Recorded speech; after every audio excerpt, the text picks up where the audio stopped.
بسم اللہ الرحمن الرحیم۔ السلام علیکم دوستو۔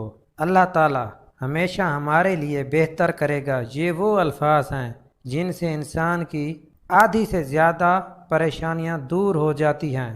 دشمنوں سے زیادہ ہمارے وہ دوست خطرناک ہیں جو منافقانہ انداز میں ہمارے جذبات سے کھیلتے ہیں۔ تقدیر اسے کہتے ہیں جو انسان کو کھینچ کر وہاں لے جائے جہاں وہ جانا ہی نہ چاہتا ہو۔ جب عقل پر پردے پڑ جائیں تو سمجھانے والا آدمی سب سے برا لگنے لگتا ہے۔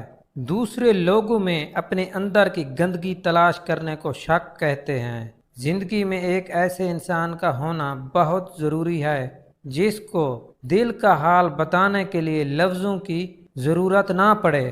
عاجزی میں کامیابی، تکبر میں ناکامی، سچ میں خوشی، جھوٹ میں ناکامی، صبر میں برکت، جھوٹ میں نقصان، گناہ میں بیماری اور استغفار میں شفا ہے۔ جب تمہیں خوشیاں ملنے لگے تو تین چیزیں کبھی مت بھولنا: اللہ تعالیٰ کو، اللہ تعالیٰ کی مخلوق کو اور اپنی اوقات کو۔